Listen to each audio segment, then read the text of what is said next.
tertúlia. Então, boa tarde a todos. Hoje, dia 12 de outubro de 2015, Dia das Crianças. É uma segunda-feira, o verbete de número 3.538, ele tem 4 páginas, 49 logias e 9 máximos. O tema, dicotomia paraperceptiva, foi elaborado segundo a especialidade autoenganologia. Quem redigiu o verbete já é a veterana Estela Nascimento. Estela Leal Chagas do Nascimento, ela é graduada em Geologia, especialista em Geoquímica, mestre em Geologia Econômica e Metalogênese, natural de Resende, Rio de Janeiro, voluntária da Conscienciologia desde 2012, docente da Conscienciologia desde julho de 2012 e tenepsista desde novembro de 2012. A dicotomia paraperceptiva é a manifestação ou preconcepção maniqueísta das vivências parapsíquicas por parte da consciência-mulher, ocasionada pela falta de cosmovisão ao interpretar as para-realidades por meio de apreensões simplistas e polarizadas em extremos opostos. Na pensenologia, nós destacamos o holopensene pessoal da paraperceptibilidade, os monopensenes, a monopensenidade, os falácio-pensenes, a falácio-pensenidade, os pseudopensenes, a pseudopensenidade, os raciocino-pensenes, a raciocino-pensenidade, a racionalidade autopensênica.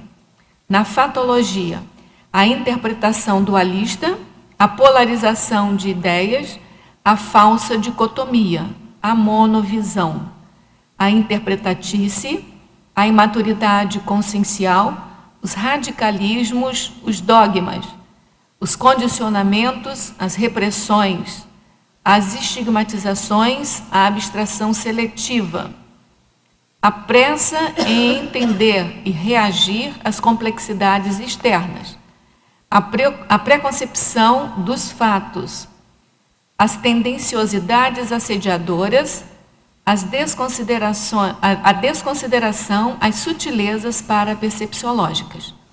Na parafatologia,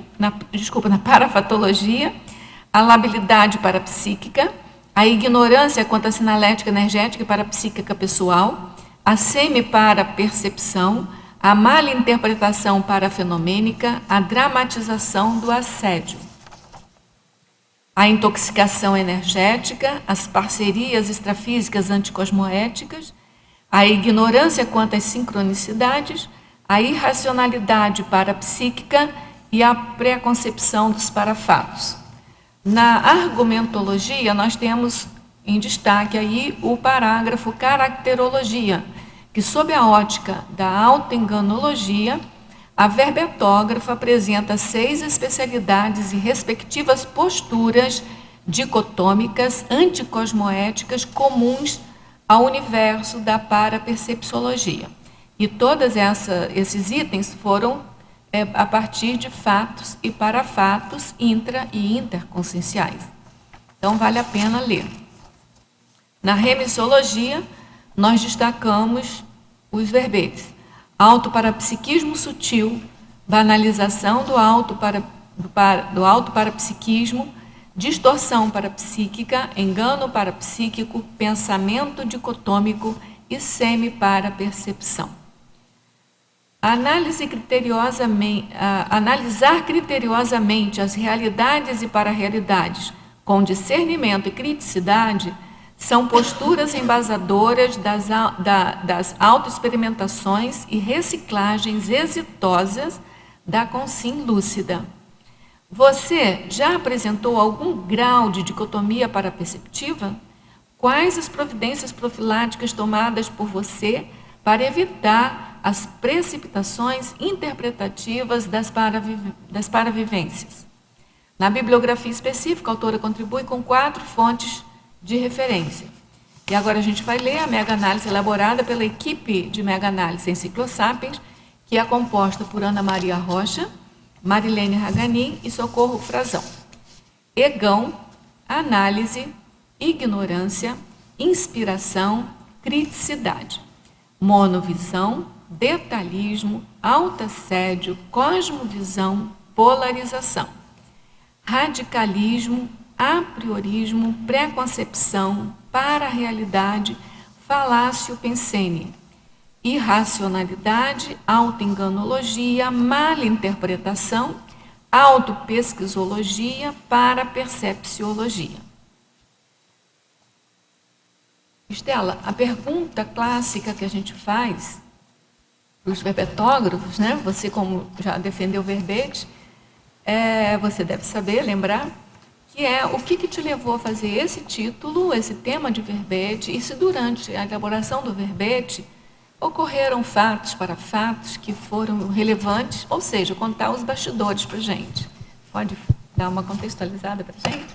Ok. Boa tarde a todos.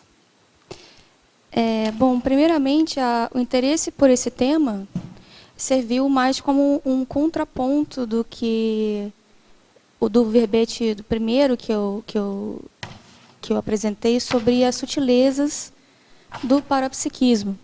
Então, a pessoa que foca mais na autoperconsciência, que é mais atenta aos detalhes, né, tende a ter uma maior cosmovisão. Então, o contraponto a isso são consciências consciência e consciex, na verdade, né, que na verdade não têm ainda essa cosmovisão. Então, tendem a ser mais parciais, tendem a ser mais absolutistas com relação a sua interpretação ou a sua decodificação da paravivência ou da vivência, que acaba sendo a mesma coisa, né? Se você tem uma vivência, ela é um reflexo de uma paravivência também. Então, mais ou menos foi essa a ideia. Então, durante a ideia da escrita do verbete, foi interessante, porque muitas das coisas que eu coloquei aqui começaram como uma heterocrítica. Mas aí eu percebi, nesse espelho, o que eu tinha que trabalhar e ainda tenho que trabalhar, em termos de tendência dicotômica, a tendência de você simplificar, né, de uma forma simplista as suas paravivências. Então, para mim, foi um ótimo trabalho, foi uma ótima autopesquisa. Um bumerangue, né? Você foi lá e voltou para você, né? Exato. É muito interessante mesmo. Olha, antes da gente passar aqui para as perguntas dos teletertulianos, a gente quer contar para todo mundo que a gente tem aqui um amparador intrafísico que permite a gente transmitir todas as tertúlias, né? Não sei se vocês sabem, é o Robson, e ele está de parabéns hoje, de aniversário hoje. Então, a gente quer uma salva de palmas para o Robson.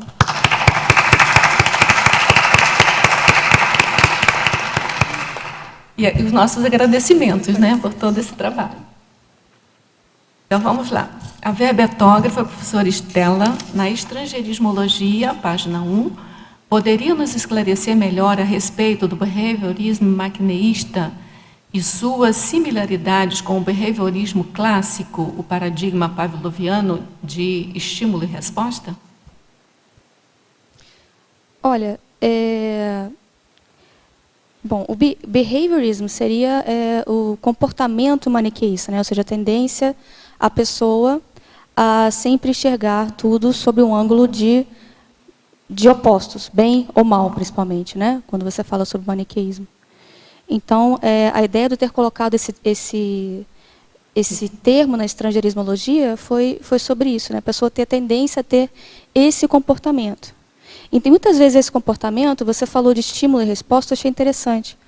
Porque, às vezes, o comportamento da pessoa maniqueísta é muito uma reação a um estímulo da pergunta que a pessoa está fazendo.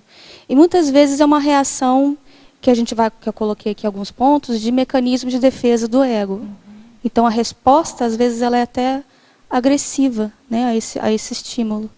E a pessoa tem a tendência, né, a ter uma visão maniqueísta nessa resposta, porque não está atenta a todos os condicionantes, a todas as variáveis do que está acontecendo nesse diálogo, nesse convívio. A pessoa acaba sendo muito ansiosa, tendo pressa, em decodificar ou interpretar a pergunta, né? Interessante. Eu penso também que o Pavlov também, essa coisa do estímulo e resposta é bem sim ou não, né? Tem estímulo, vai lá e tem um negócio, né?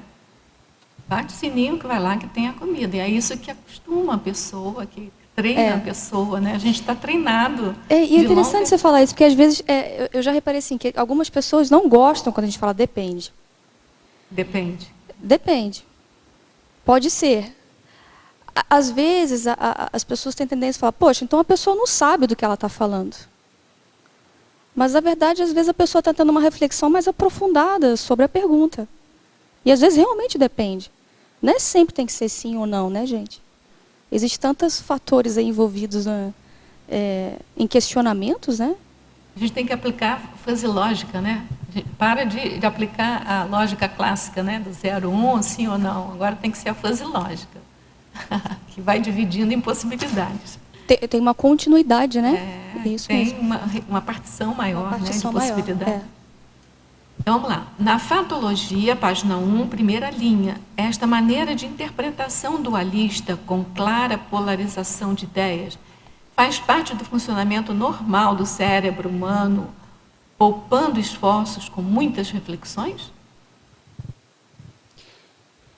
Olha, eu acredito que sim. Eu não tenho especialidade em filosofia ou psicologia, mas nós sabemos que o ser humano aprende através da comparação, né? Muito da forma como funciona o cérebro físico mesmo. Então, a gente tem essa tendência, assim, falar, se eu sou assim, o fulano não é assim, então ele é assado. Mas, às vezes, o fulano pode ter, né, nuances do assim. Agora, veja bem, isso às vezes exige muito esforço da consciência refletir. E a situação do dia a dia, do intrafísico, às vezes não permite a gente a ter essa oportunidade de refletir. Por isso que uma das mensagens do verbete é a questão da cautela, né? Você ter ponderação nas suas manifestações. Eu tenho uma hipótese também de que a gente está muito pouco tempo trabalhando com córtex, sabe?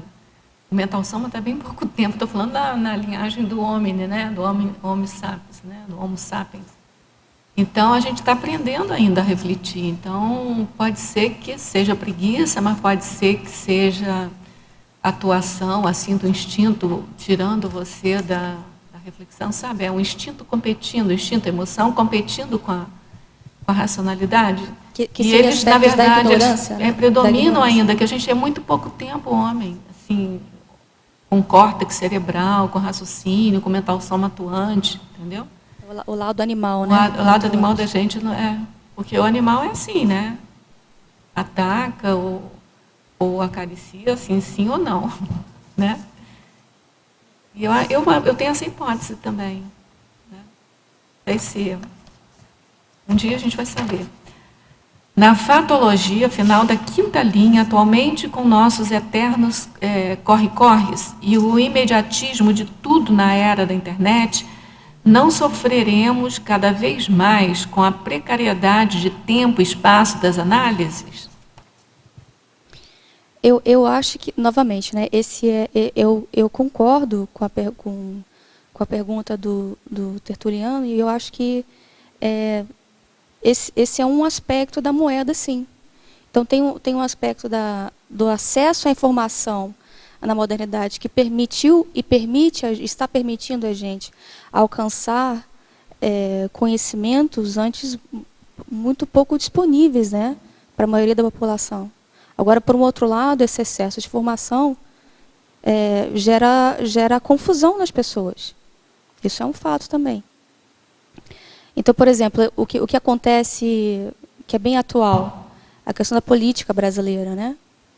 Então, você vê até nessa chuva de informações que a gente tem, algumas falaciosas, não é isso? E outras um pouco mais verídicas sobre a política, você vê muito essa tendência dicotômica, maniqueísta, né? Então, se você não é desse partido, então você é do outro. E você é isso é assado. Não é isso que a gente vê? A gente vê isso muito também. Então, tem que tomar cuidado com com o excesso dessas energias que vêm das informações, principalmente as informações apaixonadas. Então, a dicotomia e o maniqueísmo tem muito a ver com essas paixões, né? Inflamações na hora da discussão. Isso aí é importante ficar atento. Na fatologia, oitava linha, poderia exemplificar o apelo manipulador às antinomias? É um pouco do que eu estava falando no início, né? Se a pessoa responde depende para uma pergunta, muitas pessoas acham que aquela pessoa não entende qual foi a pergunta ou do que está falando. Existe um apelo energético na ênfase. Então você fala, não, eu não acho que seja isso, por isso, isso, aquilo. Você acaba convencendo as pessoas em volta com a ênfase energética da sua resposta, do seu comportamento. Então existe um apelo manipulador aí, sim. A gente vê isso muito nos políticos, né? Agora, Estela, você não acha também que, por outro lado, eu concordo com você, que no nosso nível evolutivo depende ainda uma boa saída, né? Uma saída estratégica, você tem que raciocinar. Mas você não concorda comigo que, à medida que a gente vai evoluindo, a holomaturologia permite que a gente saiba,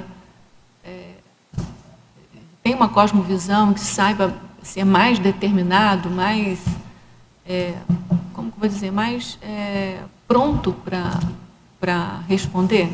Ou você acha que a gente vai ser cada vez que a gente for mais se complexificando mais vai ter essa dificuldade? Ou a complexificação vai sendo simplificadora nesse ponto? O que você acha?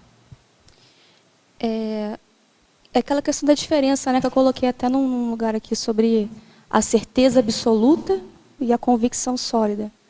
Então, a certeza absoluta, aí você já tem uma parcialidade. Com a convicção é o quê? Com a sua experiência, com as suas vivências, você acaba tendo uma convicção daquilo. Eu acho que há muita diferença entre o dogma e uma verdade relativa. Então, a verdade relativa, você tem a convicção daquela verdade. Mas ela é sujeita a modificações, sim. Dependendo do que você for adquirindo de conhecimento, de informações, você vai modificando essa verdade. Né? Então, esse é um dos pontos interessantes até do paradigma consciencial. Né? Então, a questão de você estar atento às parapercepções não é você duvidar de tudo o tempo todo. Porque daí também também uma postura dicotômica, né? Pois é. É melhor falar que duvida, né? Exato. Que depende. O ideal é você vivenciar o princípio da descrença, mas também ter o autodiscernimento de aspectos que você já tem uma convicção, de verdades que você já tem uma convicção sobre aquilo. Né? E se aquilo for necessário ser modificado, a partir do desenvolvimento da sua maturidade, será modificado. Não é isso? É o que eu fiquei pensando nisso por causa daquele conceito que a gente tem de central extrafísica da verdade, né? O que é isso, né? São sínteses, é um conjunto de conclusões, assim, de um conjunto de consciências mais evoluídas que ficam agrupadas pelo Holopensene numa determinada comunidade extrafísica e ali forma esse foco, né? Essa fonte de emanação de ideias que a gente chama de verdade relativa de ponta. Então, eu acho que assim, a tendência é a gente fazer isso que você falou, e criando convicções, como é que você falou? Convicções... Mais sólidas, né? Mais sólidas, Oi, Estela, obrigada pelo verbete, parabéns. Na mesma página ainda, só que voltando ali em estrangerismologia, você poderia dar alguns exemplos dos insights patológicos, por favor? Ok. Isso tem... eu tenho uma casuística muito interessante sobre isso. Então, às vezes, os amparadores promovem parapsicodramas para você estudar. Então, foi uma experiência projetiva, em que eu estava conversando com duas colegas e numa conversa interessante, tranquila, e eu percebi que tinha uma presença ao meu lado, mas era como se fosse praticamente eu mesma. Existia algo um pouco diferenciado, mas parecia que era eu mesma. E eu pensava, e esse alguém também pensava junto comigo. Então, teve uma hora que uma colega respondeu de uma forma bem particular da personalidade dela. E aí eu percebi que tinha uma consciência ao meu lado. E ele comentou uma coisa, minimizando um pouco a colega. E eu respondi na mesma hora que ele comentou, ou seja, o nível de interação com essa consciência era uma simbiose ali muito grande, né? Então eu percebi, caramba, é aquela questão do nível de amparabilidade e assedialidade, né? Você acha que você está abafando, e na verdade você tem muitas companhias que você nem percebe a escagem, você nem percebe que elas estão lá, de tão interligadas que elas estão com você, com relação à forma de pensar, com relação à personalidade. Então, são pessoas, na verdade, são consciências muito próximas a você. São amigos de muitas vidas, né? Isso é uma forma também de desdramatizar o assediador mesmo, porque a pessoa que tem postura dicotômica tende a afastar as coisas, né? E fazer assim, não, aquilo é um assediador. Ele é um cara mau. Né? Se quiser botar um rabinho, um chifre também, fica legal, né? Mas, na verdade, não. Ele é um amigo seu. Vamos falar um termo, é um brother seu, né? De várias vidas. É uma pessoa muito próxima a você. E que às vezes, está tendo uma parceria e extrafísica que não é muito cosmoética para as duas pessoas, que acaba atrapalhando as duas pessoas. Né? Sim.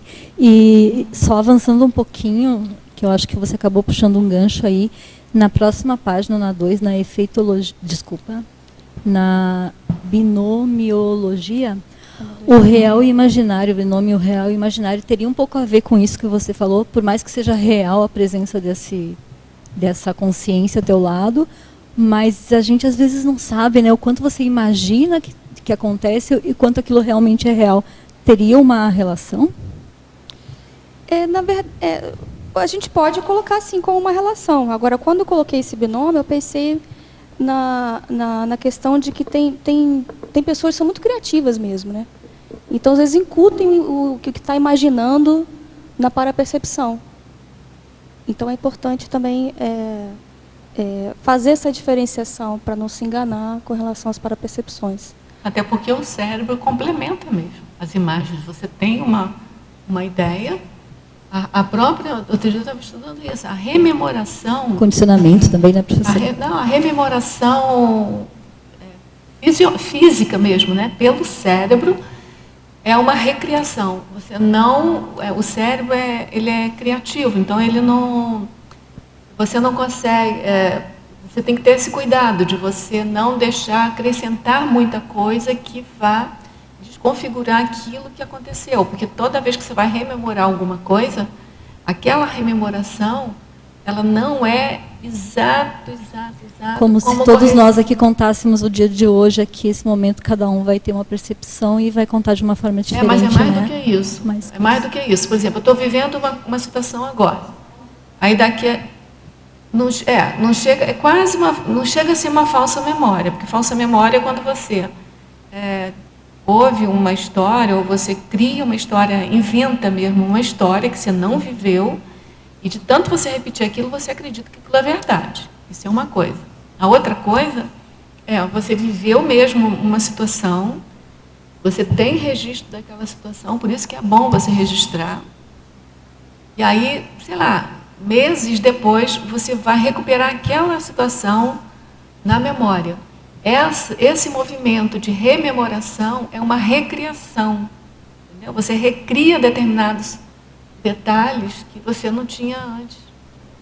Então, isso é natural do cérebro. Ainda bem que ele é assim, né? Vivo, né? Porque já pensou? Senão ia ficar sempre na mesma mesmice, né? Só que você tem que ter cuidado. Então, por isso que a gente fala, teve uma percepção qualquer, escreve, porque daqui a pouco você pode esquecer alguns detalhes e pode começar a recriar outros, entendeu? Obrigada. Rosa.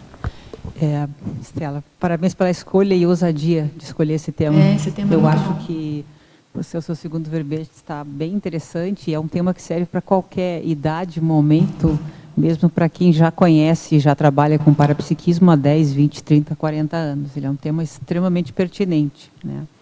Eu tenho várias perguntas, mas eu vou iniciar pelo título. Eu fiquei curiosa, você colocou dicotomia. Você fala muito do maniqueísmo. Você chegou a considerar o título maniqueísmo paraperceptivo? Não.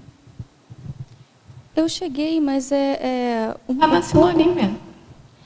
Está na sinonímia, né? Mas o pouco que eu li sobre maniqueísmo, que não foi muito, ele foca mais, né, sobre a questão de bem e mal. E dicotomia mais abrangente, envolve tudo que seja realmente opostos, né?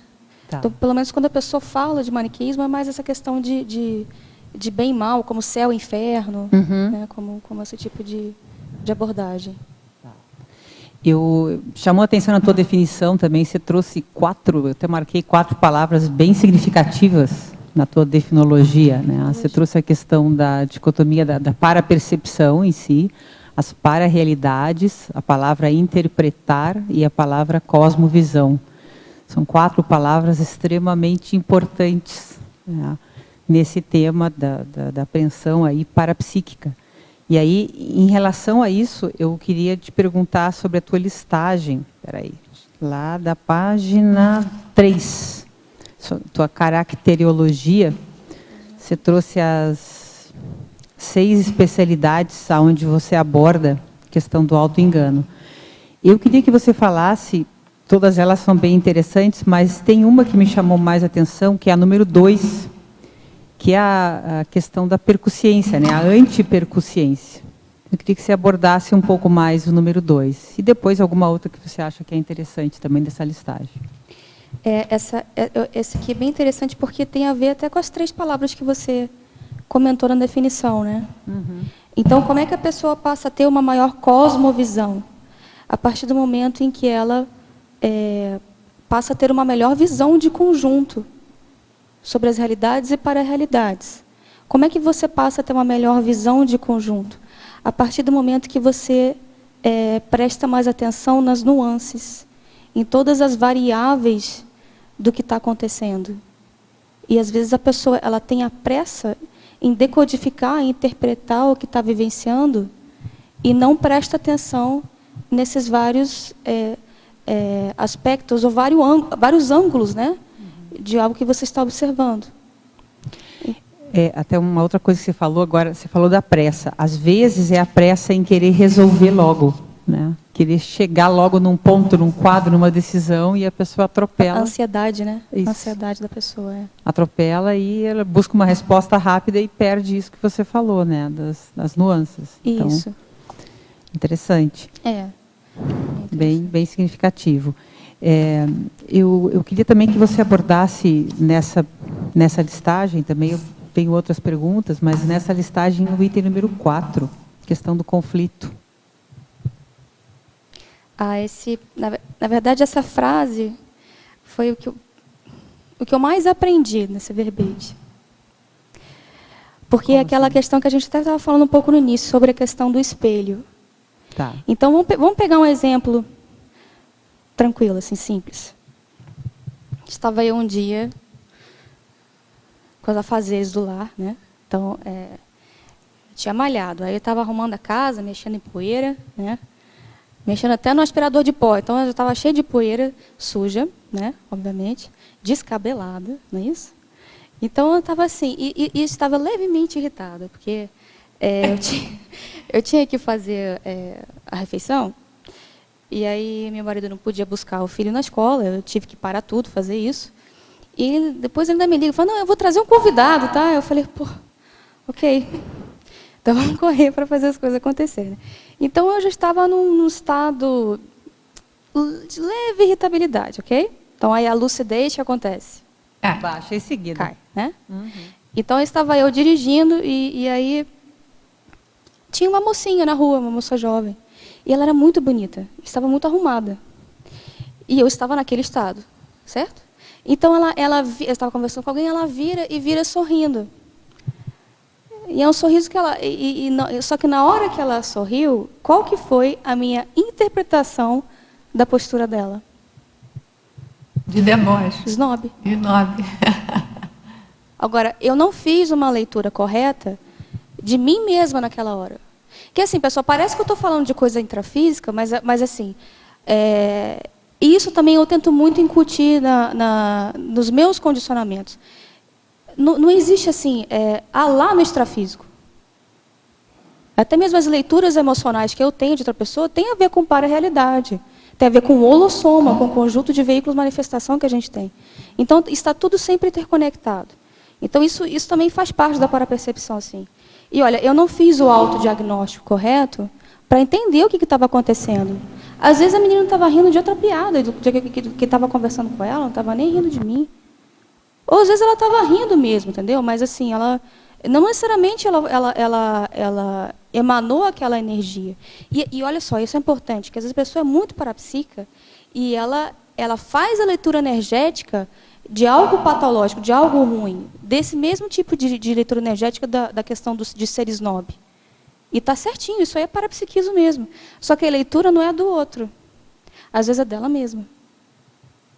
Então, quando você não faz o autodiagnóstico antes do heterodiagnóstico, você não consegue ter um paradiagnóstico qualificado. Então, é aí que começam os conflitos. Uhum. E você perde a oportunidade de assistência, porque muitas vezes a assistência envolve você estar num diálogo com a pessoa. E dependendo do que você for falar para ela, você pode mudar posturas da pessoa, se você for cirúrgico na assistência. Uhum. Mas para você ser cirúrgico na assistência, você precisa ter essa autocrítica primeiro. Senão, não vai para frente. Né? Essa autopercepção, né? Essa autopercussão, isso. Então, só você vai perguntar também. Então vai, pega. Para a percepção. Pega. Tá, agora sai a voz.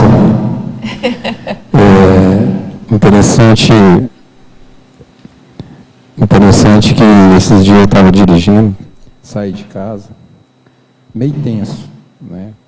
E o trânsito, 6 horas da tarde, é mais pesado um pouco. E eu parei no trânsito, o sinal fechou. E aí uma energia que me puxou para me olhar para o lado direito. Né? E eu olhei, tinha um ônibus parado. Eu olhei bem no cantinho do ônibus, estava escrito, sorria. Sabe? E aí, automaticamente, a minha vibração... Eu já sorri,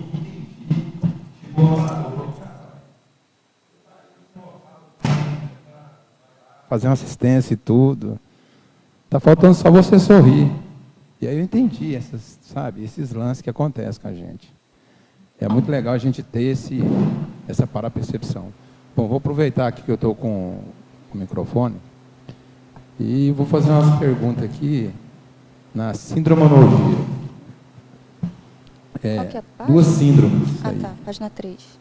Página 3, okay. Né? A síndrome da priorismose, né?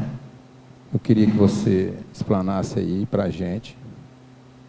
E a síndrome do infantilismo. Né? Essas 2 síndromes, por favor. Ok. Bom, eu coloquei a síndrome da priorismose porque a priorismose é assim, a pessoa ter a tendência a interpretar tudo a priori. Então, em vez de ter a experiência, ela já se baseia no conceito. Ou, às vezes, numa pré-concepção de outra pessoa. Ou de uma para-realidade, né? Ou de uma consciex, não é isso? Você olha para a consciex, você está tendo uma clarividência, você está numa projeção, fala, aquilo ali é sediador. Mas você fez a leitura energética mesmo, do que é aquela consciência? Qual é a sua relação com ela? É aquele ditado, né? Eu não provei, mas não gostei também. Isso mesmo, não provei, mas não gostei. Então, eu coloquei muito essa síndrome por causa disso. Então, é importante você fazer essa análise e é importante você focar nas experiências para você não ter a tendência de ser a priorota, né? Você ter esse apriorismo com relação às outras pessoas, às outras realidades ou para-realidades. A outra era qual, Marcos? Infantilismo. Do infantilismo. Isso. Aí a questão do egão, né?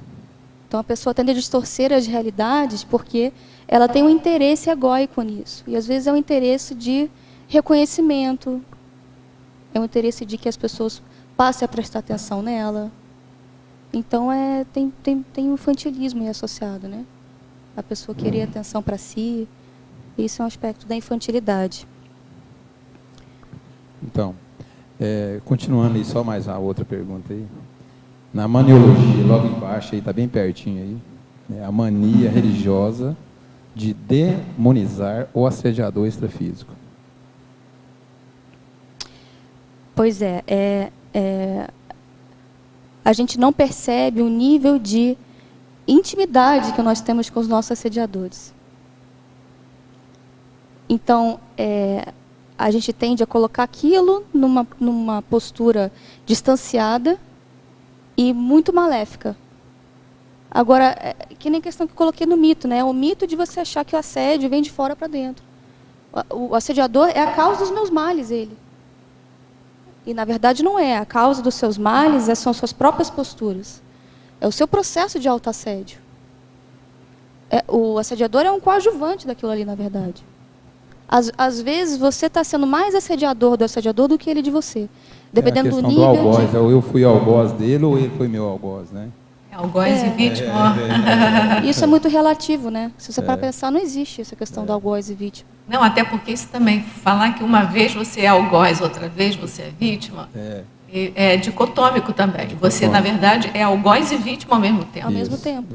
Porque e no conflito, você sempre está participando do conflito. Se você está dentro de um conflito, as suas energias estão contribuindo para aquele conflito, para aquela situação conflitiva. Não tem como escapar disso. É isso aí. Vamos perguntando mais. Vamos chegando. Isso, vamos lá. Parabéns aí pelo verbete. Tem alguém com o microfone. Você quer fazer pergunta de novo? Era ele que estava com o microfone. Oi, na página 2, Estela. Na tecnologia, a última linha. A técnica de levar até as últimas consequências cosmoéticas. Você poderia ampliar um pouquinho, por favor? Eu achei interessante, eu li essa técnica em algum outro verbete, eu achei que tinha muito a ver com esse aqui, porque o contraponto, né, da pessoa dicotômica é isso aí. Falar, olha, quero levar até as últimas consequências do que é o certo mesmo. Então eu vou sempre rever as minhas posturas, a minha forma de ver a realidade, com o intuito de sempre ser o mais cosmoético possível. Esgotar, né, a possibilidade, a hipótese, né? Exato, assim, nunca esgotar a sua capacidade de rever as suas próprias atitudes, Sim. De forma a ser cada vez mais cosmoético. Isso a princípio não tem fim, né? A gente não sabe o que acontece depois da consciência livre, mas... Agora eu vou misturar um pouco a cabeça dela. A cosmoética, a gente sabe que ou uma coisa é cosmoética ou não é. Isso não é dicotomia? É uma coisa que eu sempre fiquei pensando, né? Porque a gente acostuma assim, ó, não existe meia grávida. Ou a pessoa está grávida ou ela não está. Então, não existe um ato cosmoético mais ou menos cosmoético. Ou ele é cosmoético ou ele não é. Por outro lado, tem o que você falou. Em cada momento, você tem que avaliar se aquilo é cosmoético ou não. Tá certo? Então, assim, instantaneamente, aquilo é ou não é cosmoético, até pelo seu nível de capacidade de análise ali do momento, da apreensão do outro, enfim. Mas, no momento seguinte, a sua apreensão muda, então o nível de cosmoética seu muda, mas quando você decide se é cosmoético ou não, é o máximo que você pode naquele momento. Então, não tem mais ou menos. Isso mesmo. Como é que você vê mas isso? É que nem você está ressaltando. A questão aqui não é a realidade, e sim a forma de você ver a realidade. Porque isso vai se modificando. É da sua capacidade. E é o contínuo, é a evolução. É uma relação dialética, né? Exato. Cada vez que você vê um fato... Então, até mesmo falar assim, isso é cosmoético e acabou. Será que eu tenho um nível de maturidade suficiente para realmente entender, absorver o entendimento desse conceito? Talvez eu tenha um entendimento diferenciado daqui a algumas vidas sobre isso. Mas aí cada... A realidade, ela está lá, mas a forma como vou ver ela... Não, mas a gente não pode ficar nessa pusilanimidade. A gente tem que saber qual é a atitude mais cosmoética naquele momento. Não, claro. Entendeu? Mas eu digo senão não tinha o conceito de anticosmoética, nem de autocorruptibilidade. Não, é claro, mas é por isso que a gente estava conversando sobre a convicção sólida. Então, você precisa ter esses aportes de convicções sólidas, precisa sim, senão você vai duvidar de tudo o tempo todo, você vai continuar sendo uma pessoa dicotômica, não é isso? Então, mas ter em mente que as verdades, elas são relativas. Isso. Então, elas podem ser modificadas a partir do momento que você passa a modificar a sua apreensão da realidade, o seu nível de maturidade. Mas eu acho essa coisa, assim, é um paradoxo aí, que eu acho assim, excelente, esse paradoxo assim, para a gente raciocinar, né? Entendeu? Porque nem você pode se acomodar, achar, não existe, né? Você nunca vai chegar, você nunca vai aprender todas a realidade ao mesmo tempo, a sua cosmovisão é pequena, então não vai... Não, você tem que fazer o esforço máximo para aprender o melhor possível aquela realidade, porque você tem que se posicionar. Isso aqui, para mim, agora é cosmoético. E não tem alternativa. Aqui, naquele momento No momento seguinte, uma outra, envolveu outra pessoa, aquela mesma situação, pode não proceder aquilo. Né? Mas eu acho essa coisa bem intrigante. Rosa, eu queria contribuir com uma terceira variável aí, que você está trazendo a convicção sólida, que é extremamente necessária, e a visão binária. Às vezes elas se misturam, né? A visão maniqueísta com a convicção sólida. Mas eu acho que tem um terceiro ponto que ajuda a separar bem, e que é um processo que o ser humano não tem o hábito de fazer, que é a reflexão. Então, o hábito da reflexão ajuda a pessoa até a ela perceber, puxa, mas lá eu fui tapada, reta, engessada, maniqueísta. Lá eu agi com cosmoética. Essa reflexão é que vai fazer com que a pessoa consiga identificar. Agora, claro que a gente tem que mesmo ser reta, né? E naquele momento se posicionar, porque estamos aqui para isso, e quanto mais maturidade a gente adquire, melhor a gente consegue se posicionar em função dos contextos que todo dia estão aí acontecendo a cada segundo, né? A cada microsegundo tem um contexto diferente que se forma. Né? Eu acho que eu posso fazer uma analogia, vamos ver se vocês concordam comigo. É que nem a questão dos números da matemática. A pessoa, ela, a determinado nível de momento evolutivo, ela enxerga 1, 2, 3, 4, 5, na realidade. Mas quando ela vai ampliando a visão de conjunto dela, a cosmovisão, ela passa a enxergar o 2,5, 2,66, 67, 68, 69, 3,3, 4,1. E aí muda o nível de cosmoética dela. Mas assim, a realidade, o pano de fundo continua sendo o mesmo, né? Isso. Isso que é interessante, é o paradoxo que você está falando. E às vezes a realidade é outra mesmo. Assim, o que eu quero dizer assim, uma situação, eu já presenciei uma situação que chegou um rapaz, foi na época lá no Holociclo, né, com o Sr. Valdo, acho que eu já contei isso aqui. E aí o rapaz era alto, era assim, chegaram dois rapazes, um seguido do outro, mas assim, igualmente, da mesma idade os dois. Para o primeiro, como o primeiro era muito mais assim, mais senhor de si, não sei o quê, ele disse assim, não, o corpo humano do rapaz, antes dos 27 anos, ainda não está formado, tem que esperar, porque tem que esperar formar e tal, né? Então, ele usou uma realidade, ele não mentiu, mas ele usou aquela realidade. Para o outro, que era igualmente, na mesma idade, mas era assim mais, vamos chamar, mais dominado pela mãe, assim, ele fez o contrário. Gente, você já é um rapaz, você tem que assumir, cadê sua vontade, cadê... Você está entendendo? Então, assim, eu presenciei isso, assim, seguido uma da outra. Para mim, isso foi uma lição. Entendeu? Então, assim, é o que a gente chama de ambiguidade cosmoética. Né? Então, para uma pessoa que está de fora, olhando as duas coisas, para pensar assim, poxa, cada hora ele fala uma coisa, né? Mas não é. Então, ele, assim, abstraiu a realidade de um, viu a necessidade daquele um, né? E pensou da realidade dele aquilo que importava para ele. Do outro, perfeito, ele pensou a realidade que importava para ele, sempre o objetivo dar continuidade à evolução de cada um. É claro, aí eu acho que mais do que a reflexão é o parapsiquismo. Eu acho que sem parapsiquismo, sem essa dicotomia paraperceptiva, né? Assim, um parapsiquismo sutil, eu acho que sem ele a gente não consegue atingir o máximo da nossa cosmoética, entendeu? E da cosmovisão. Até o próprio parapsiquismo, para ele ser desenvolvido, ele precisa passar pelo processo da reflexão, né? Então, sem dúvida, sem parapsiquismo e sem essa visão de conjunto, a gente não consegue. Acho que é um ótimo exemplo disso aí para mostrar. Vamos lá, falar, porque a gente agora ganhou um monte de pergunta aqui, a gente vai dar uma rodada aí, depois a gente vai voltar para cá. Ok. Estela, gostei muito do seu verbete, e é engraçado até, eu cheguei aqui hoje pela manhã, sem saber do tema, comecei a pensar e escrever coisas parecidas. Exatamente.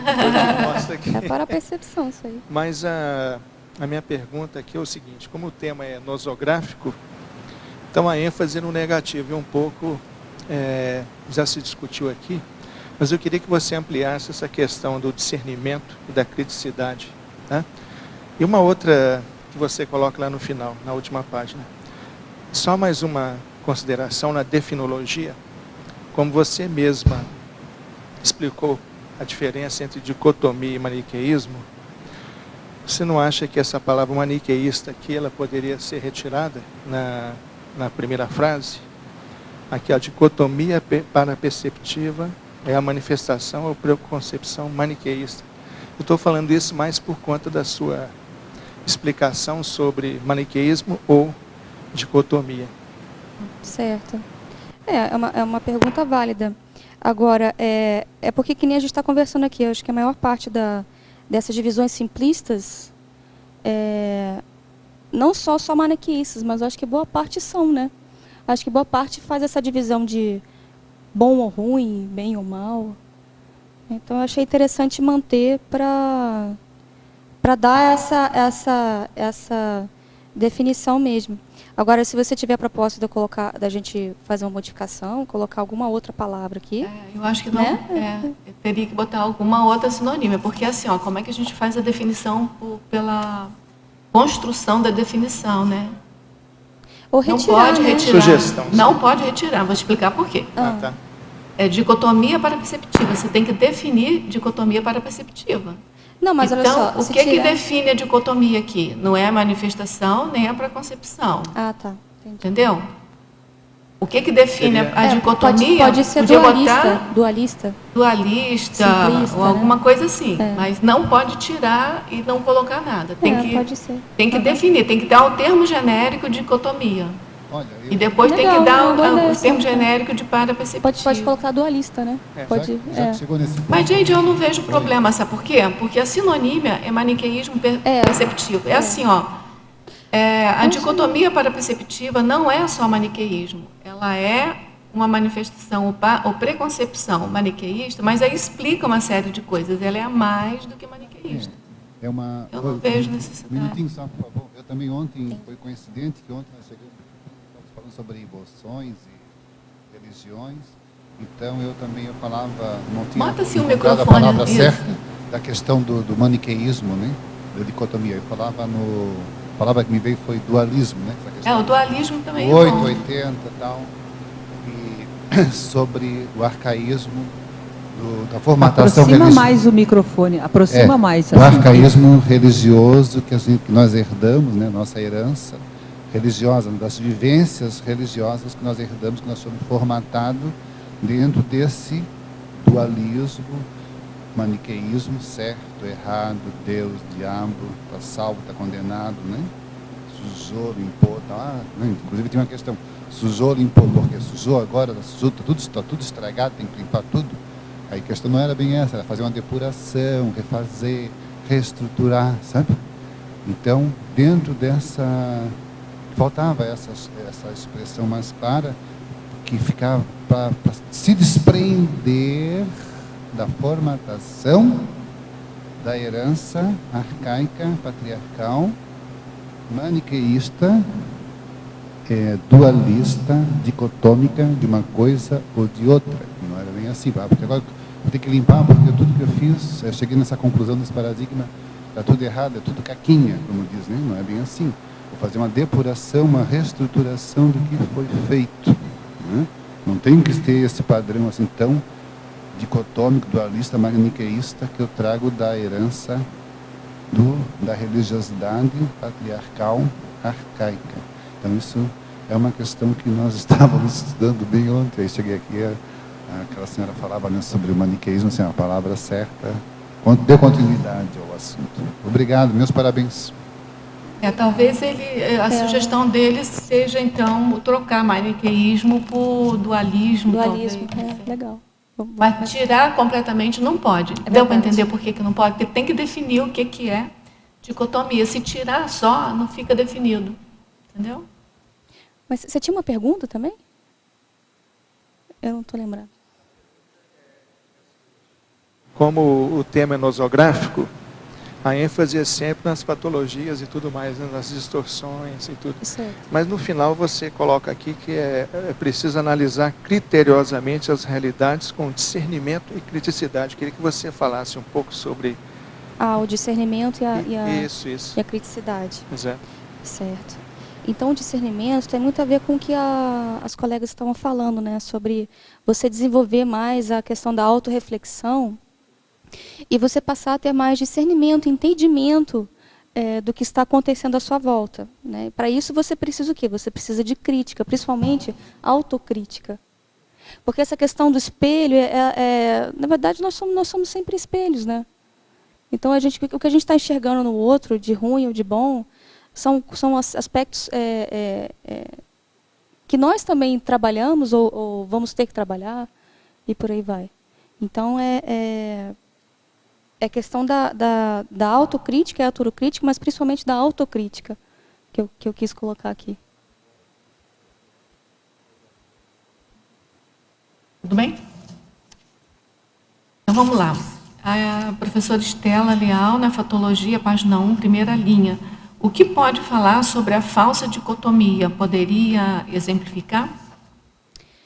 A falsa dicotomia é a falácia lógica, né? Descreve uma situação em que você tem dois pontos de vista alternativos, opostos, e eles são colocados como sendo as únicas opções. Quando na realidade existem outras opções, outras alternativas que você possa considerar de ponto de vista.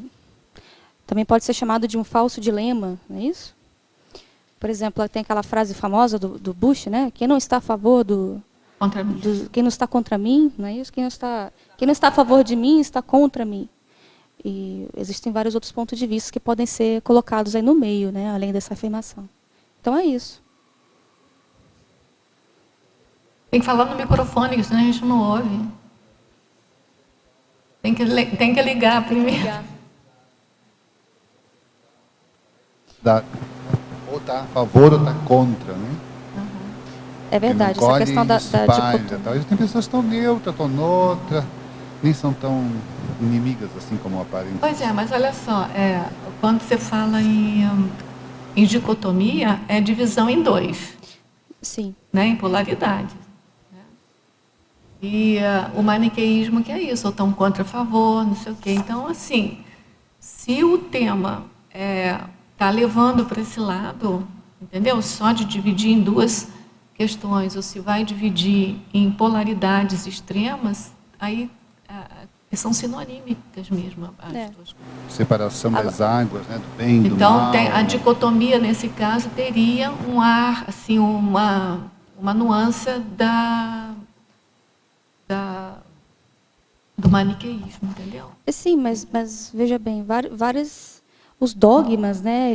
Existem os dogmas religiosos, mas o interessante foi abranger aqui outros tipos de dogmas também. Tem o dogma eletronótico, né? Por exemplo, o cientista, a partir de que tem a dúvida de que exista algo fora do físico, então não existe. Então, a partir da dúvida, a pessoa passa a ter certeza. Então, a pessoa está incutindo um dogma nisso aí. As pessoas materialistas também são dogmáticas, não é isso?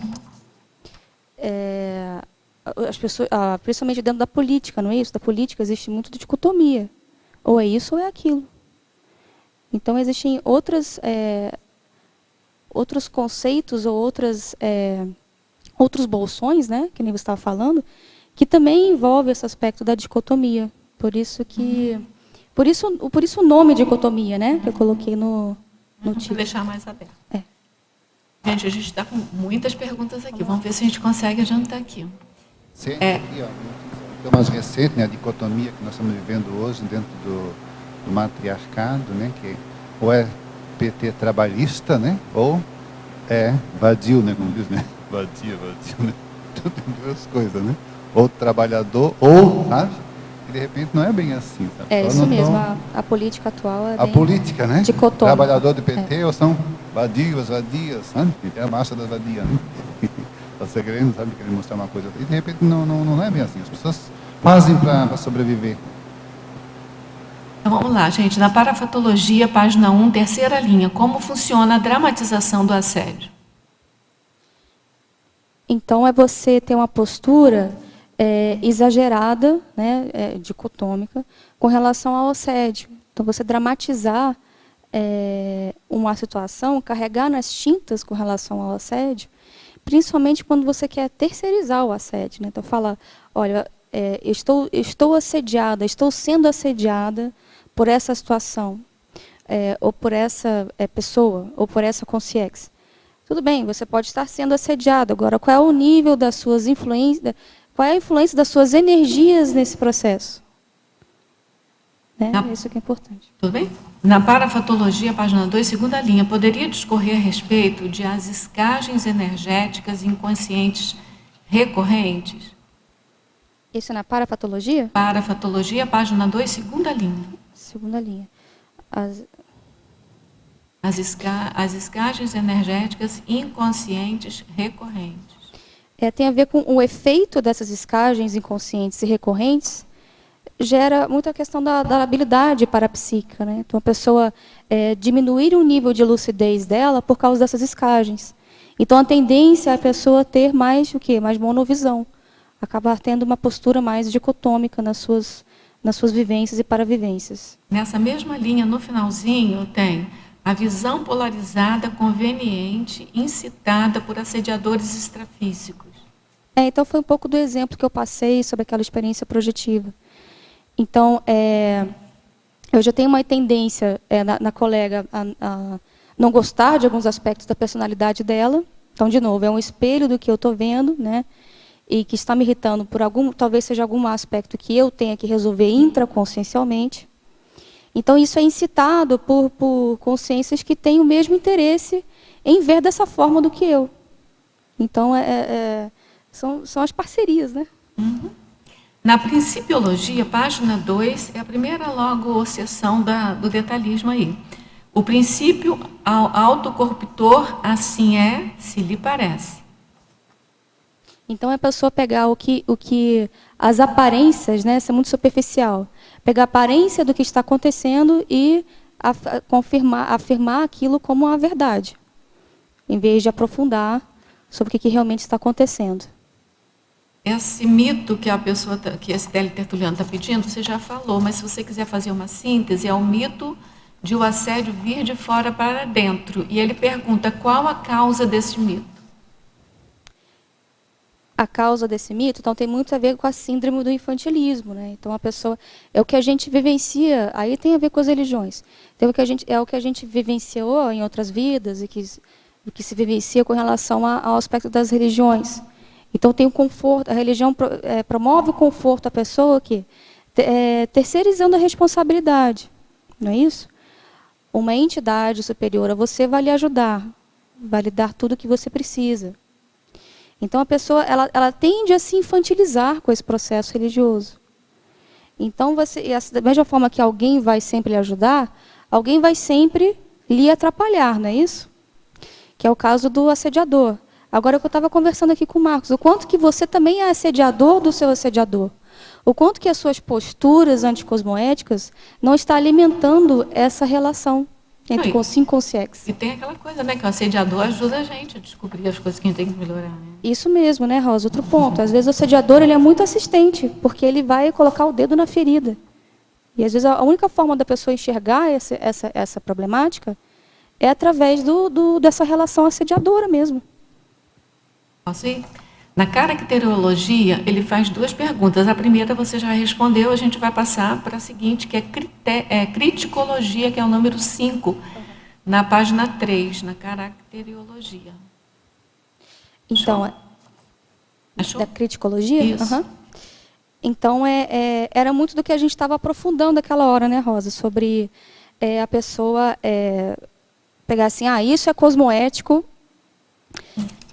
né? E não ter a visão de conjunto, e não ver o outro através de outras verdades, não só através da sua própria verdade. Então, aqui tem muito a ver com você, às vezes, se colocar na posição da outra pessoa. Tem a ver com o quê? O contraponto disso aqui é você ser mais o quê? Mais assistencial, né? Então, você passa a enxergar, a ter a crítica do outro, não só através das suas verdades, através do que ele está querendo dizer a você. Então, você passar a ter uma visão um pouco mais ampla com relação ao outro, com relação à verdade do outro, que não é igual à sua. A verbetógrafa, em Citaciologia, página 1. Poderia aprofundar? O maniqueísmo se tornaria fascinante se trocasse os sentidos do bem e do mal, do Carlos Drummond de Andrade. Vocês não acham? Sei não. Então, essa frase aqui foi de propósito que eu coloquei. Foi para realmente provocar. É porque é aquela questão, a gente tem que... Eu acho que é muito desassediador você entender que você não sabe tudo sobre todas as coisas. E eu iria até mais aprofundamento. Eu acho que até libertador. O quê? Libertador. O que você acha libertador? Você entender que você não sabe sobre tudo. Você não entende sobre a multidimensionalidade, da forma como às vezes você acha que você entende.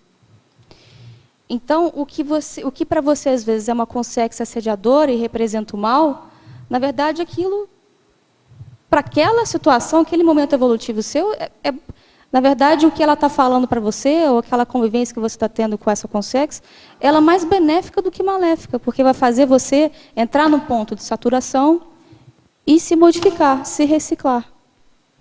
Né? Então, tem aquele negócio de você ver vários ângulos de uma mesma moeda, de um mesmo objeto. Agora, o ideal é não precisar de evoluir com o assediador, né? O ideal é a gente fazer TARES para o assediador, senão a gente está sendo egoísta. A gente está mantendo o assediador para ajudar a gente? Não pode. E o que é a TARES, Rosa? A TARES é você se reciclar. É você ser o exemplo, não é isso? Isso faz parte da TARES, né? É assim, não é que a gente vai valorizar um assediador, mas a gente não vai desprezar ele também. A gente aprende com ele. Exatamente. Mas valorizar a posição do assediador, eu acho complexo. Eu acho que a gente tem que reconhecer que ele está precisando de ajuda, que está precisando de melhorar, que está precisando de evoluir.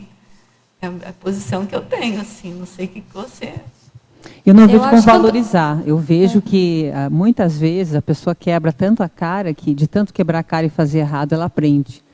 E quem está do lado dela é quem gosta que a pessoa quebre a cara, porque está lá insuflando que ela quebre a cara. Então, ela vai 1, 2, 3, 20 vezes, quebra a cara, erra, chega um dia que ela aprende. Eu acho que é nesse sentido que você quis trazer, né? Não de valorizar. Não, eu entendi bem o que ela falou, só que eu estou chamando a atenção, porque senão daqui a pouco alguém entende que a gente está valorizando a assediadora aqui, entendeu?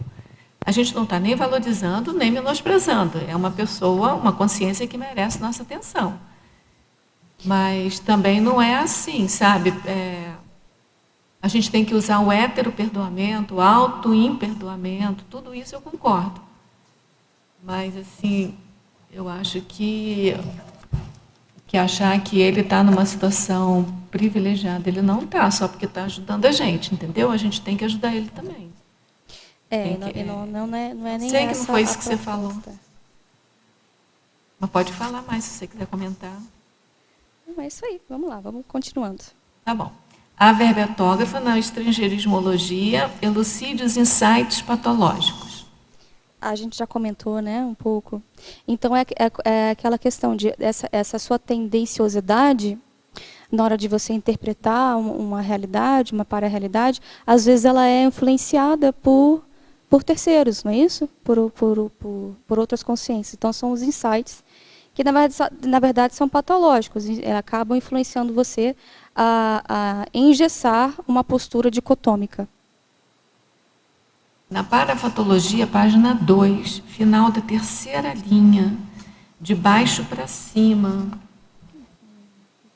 poderia elucidar as lavagens paracerebrais multiexistenciais? Pela primeira vez, de forma inédita e cosmoética, livramos nossos paracérebros dos condicionamentos multimilenares.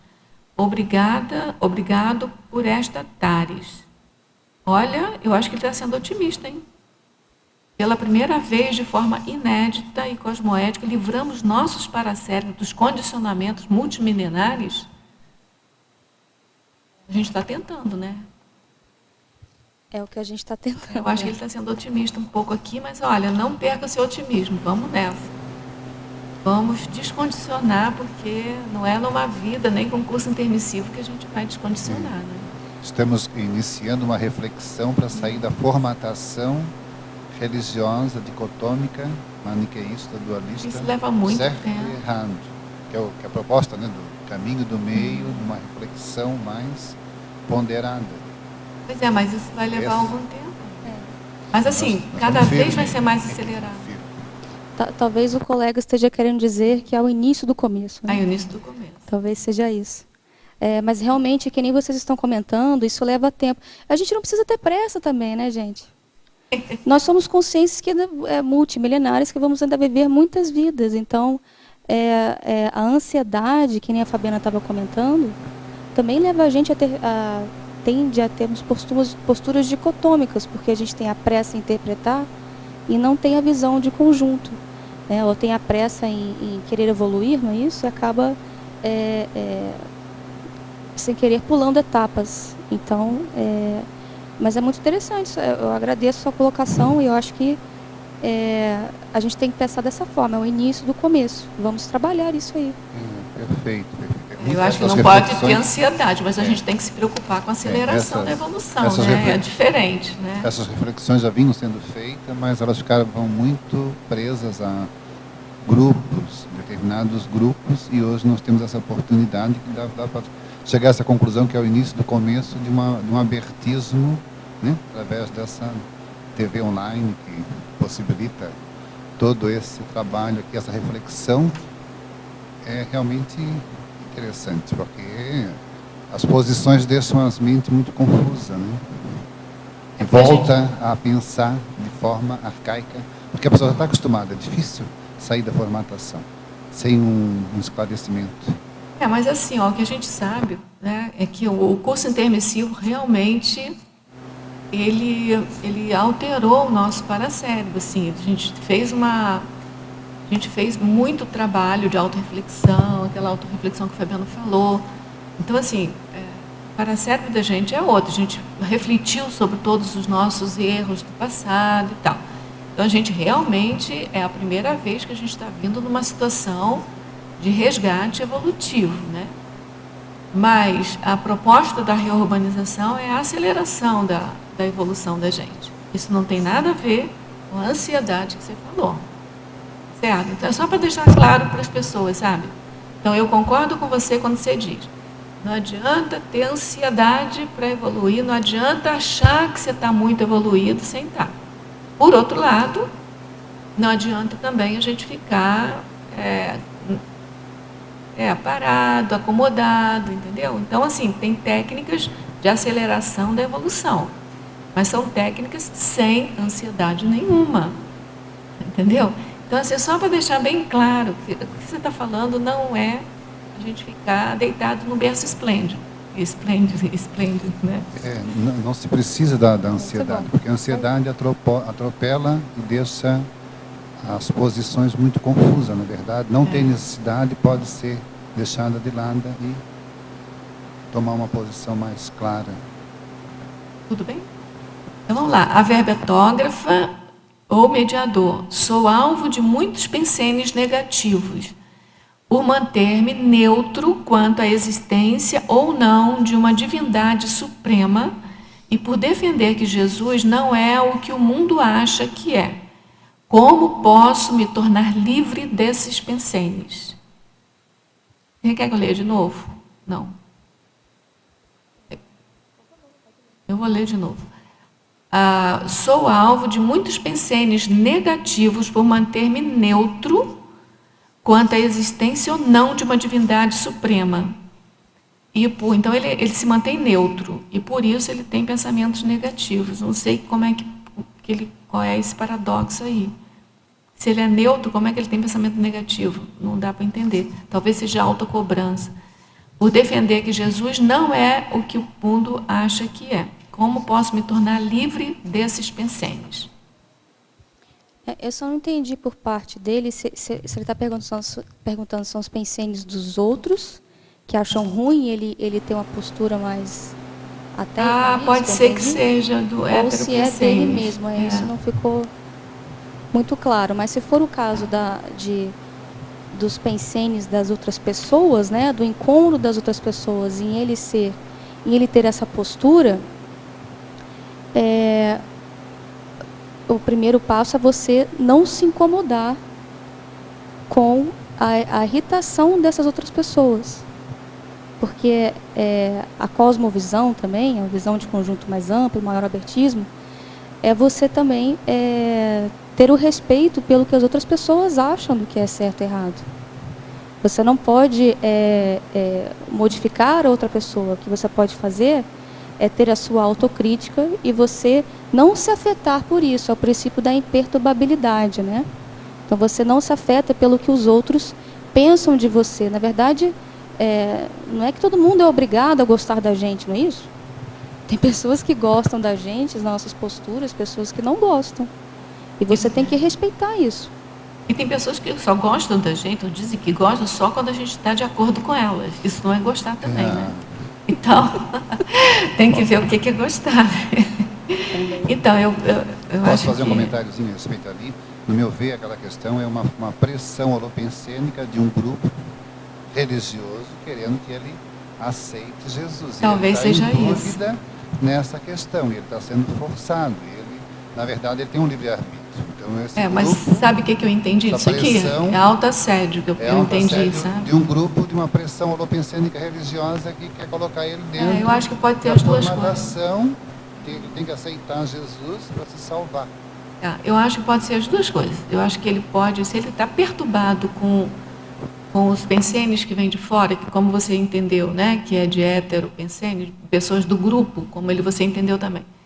Aquilo se está perturbando a ele é porque os autopensênios deles também não está muito firme, não tem a convicção, como é que você fala? A convicção sólida, né? Sólida a respeito do assunto. Então, o ideal é procurar ver exatamente o que ele pensa. E também ele não ficou claro aqui, ele diz que não é nenhuma divindade suprema como o mundo acha que é, mas a gente não sabe o que ele acha que é. Né? Então a gente também não pode estar falando muito. O que eu vou dizer para ele é como é que a gente vê a história de Jesus aqui na Conscienciologia. Né? A gente entende que J. Cristo existiu, né? Existiu no século dele lá, e ele morreu muito cedo. Ele era uma pessoa que a gente não acha que ele era desassediado, a gente acha que ele tinha um determinado nível de assédio. Se você ler aquele livro há 2000 anos, psicografado, você vai ter uma ideia de que ele tinha um certo controle de energia, mas ele não era desassediado. Então, assim, a gente tem algumas notícias assim. Também nós temos uma notícia que no século que ele viveu, né, que foi no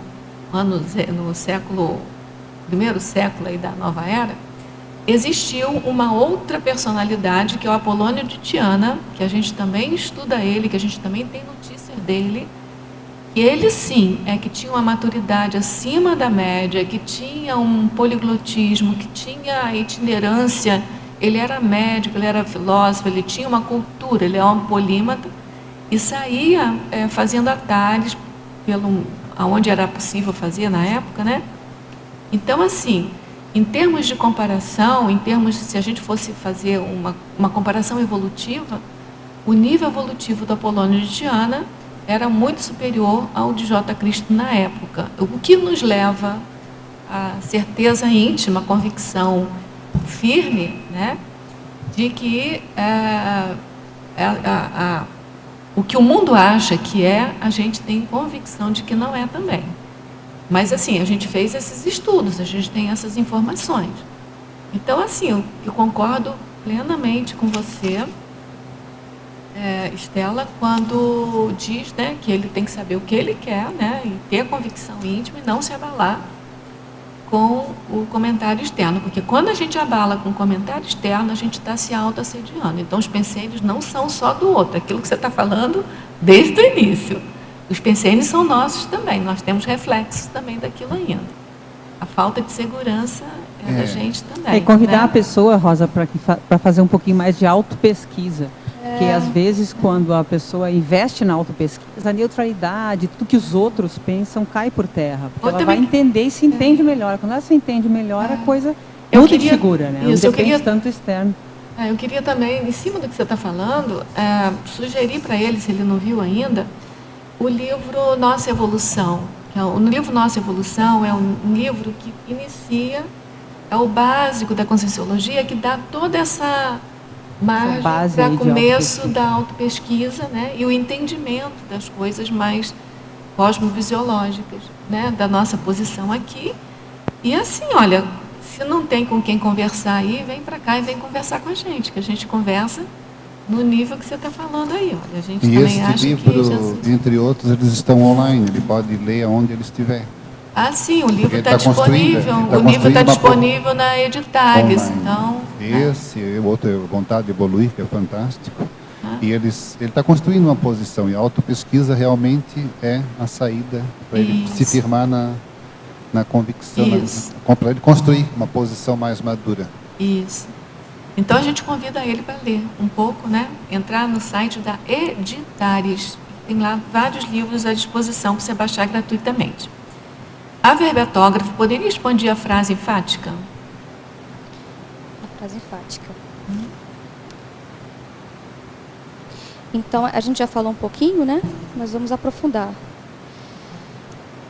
Então, a questão de analisar criteriosamente as realidades e para-realidades é você passar a desenvolver com as suas experiências, não é isso? As experiências de vida, suas experiências parapsíquicas, é passar a cada vez mais ter mais discernimento, ter mais entendimento sobre a realidade. E a criticidade, que nem eu comentei anteriormente, envolve a autocrítica e a heterocrítica, mas principalmente a autocrítica. Nós nos tornamos cada vez melhores heterocríticos à medida em que nós somos mais autocríticos. Então é importante pensar o que as suas leituras, as suas interpretações não tem a ver com mecanismos de defesa do ego, posturas que você já pode reciclar, você já não mais precisa dessas posturas, você já tem um nível já de... é um ciclo, né? Você vai tendo um nível de discernimento que você vê que você não mais precisa desse tipo de postura, de condicionamento. Então você vai se modificando, tudo bem? E à medida que você vai se modificando, você vai se reciclando, elas são exitosas como? Você vai se tornando um exemplo para as pessoas à sua volta, não é isso? Na parafatologia, página 2, quarta linha, poderia expandir a parapsicose pós-dissomática?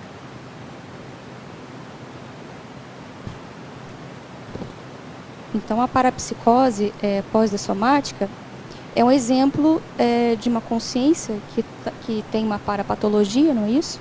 Ela não tem uma lucidez do que está acontecendo com ela, ou seja, não sabe que já dessomou. Então, é uma consciência que tem uma tendência a ter a postura dicotômica, extremada, não é isso? Então, ela entende que ainda está viva e não consegue enxergar, não consegue ter uma visão mais abrangente sobre a para-realidade dela. Então, foi por esse motivo que eu coloquei esse exemplo aí. A verbetógrafa, na fatologia, página 1, penúltima linha. Como é o autoassédio parapsíquico? Teria algum exemplo pessoal vivenciado? O autoassédio parapsíquico foi até o que eu comentei. Já aqui, deu né? exemplo, Você faz a leitura energética e você interpreta ser do outro, quando na verdade é algo que você mesmo está pensionizando. Então precisa ter a questão da autocrítica, né? Do entendimento sobre qual é a sua participação, qual é a participação das suas energias naquela paravivência. Na fatologia, página 1, última linha, sobre a desconsideração às sutilezas parapercepciológicas. O que sugere para se aumentar essas percepções sutis. É o seu verbete anterior. Tem um verbete, né, chamado autoparapsiquismo sutil, que enfatiza alguns aspectos que são recomendáveis a pessoa estar mais atenta, ser mais autoperconsciente. No meu caso, a questão da escrita parapsíquica, da escrita projeciológica, da TENEPS, me ajudou muito a ficar mais atenta às nuances, a esses detalhes que às vezes escapam à nossa realidade. Então fica aí a recomendação. Na parafatologia, página 1, terceira linha, o que é a semi-parapercepção? A semi-parapercepção é um verbete da enciclopédia também, do professor Valdo, e comenta sobre justamente você não conseguir captar, decodificar a para-realidade através da sua parapercepção, não por completo. Então, às vezes você capta a mensagem, mas pela metade. Você capta somente um aspecto do extrafísico. Então, isso seria a semi-parapercepção. Tem a ver também com o seu nível de lucidez, com a sua tendência em ser dualista. Então, por isso eu coloquei isso aqui. Professora Estela, parabéns pelo verbete e análise lúcida de enganos, tão comuns no dia de hoje, né? No dia a dia, desculpa. Na parafatologia, página 1, terceira linha, poderia expandir a malinterpretação parafenomênica e, no final da terceira linha, a sublimação do amparo. Favor expandir as más interpretações, interligando com a dramatização do assédio e a sublimação do amparo. Se possível, exemplificar quanto aos altos enganos que podem comprometer a análise de fatos e parafatos. Muito interessante a pergunta Não é? do Tertuliano. Bom, então ele quer que eu fale sobre a mal interpretação focada nesses dois aspectos, né? Uhum. Então, sobre a dramatização do assédio, nós já conversamos um pouco. Então, tem a ver com a pessoa dramatizar o processo de assédio. E nessa dramatização, a tendência é a pessoa terceirizar a questão do assédio, quando, na verdade, o assédio começa dentro de si mesmo.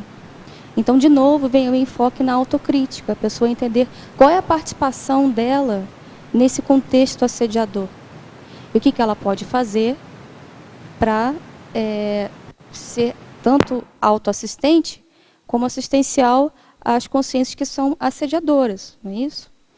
A má interpretação com relação a isso é você justamente perder a oportunidade de assistir essas consciências. Então, você interpreta mal, você tende a exagerar, carregar nas tintas com relação ao assediador. Então, ele é uma pessoa mal, fica longe de mim. Não é essa a tendência que a maioria das pessoas tem? Eu não quero assédio para perto de mim. Agora, vamos repensar com relação a isso? Qual é o seu nível de participação no processo de assédio e o que você pode fazer para se melhorar e melhorar o outro? A sublimação do amparo é o outro extremo. Então, a sublimação quer dizer aqui, não aquele conceito da química, né? Quer dizer o conceito de tornar sublime, de engrandecer. Então, a pessoa coloca um amparador num pedestal, maior do que aquele ali, num pedestal, e ele está lá longe. Quando, na verdade, os amparadores, não necessariamente, pessoal, têm um nível evolutivo acima do seu.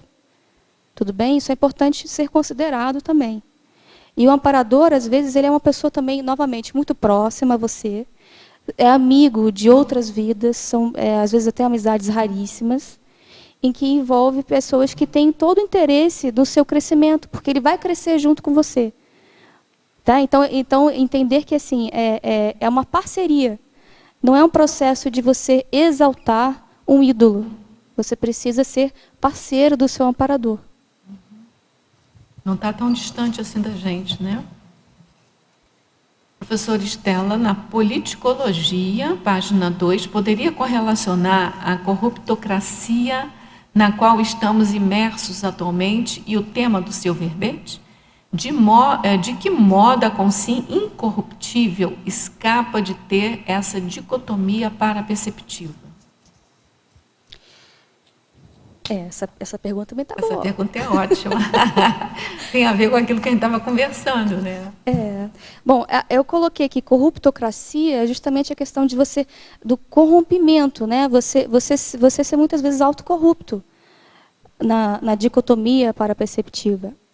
Então você corrompe a realidade, você distorce a realidade, de forma que isso, às vezes, seja conveniente a você, ou por ignorância, né, ou por ansiedade, e por outros aspectos que a gente comentou aqui.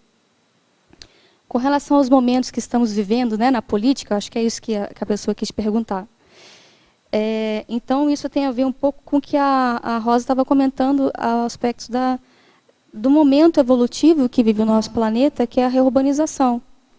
Então, muitos desses grupos de pessoas que têm essas tendências autocorruptas e corruptoras estão aí, né, vivas no nosso planeta. Então, máfias, né, a questão do tráfico de drogas, a corrupção na política, tudo isso envolve esse momento que estamos vivenciando. Então, a gente está colocando um link, né, da para-realidade com a realidade que você trouxe aqui para a gente. Então, e o que mais ela aprofundou? Eu vou ler de novo. No final da pergunta? Poderia correlacionar a corruptocracia na qual estamos imersos atualmente e o tema do seu verbete, de que modo a consciência incorruptível escapa de ter essa dicotomia paraperceptiva. Tá certo. Então, aí é fazer o contraponto, né?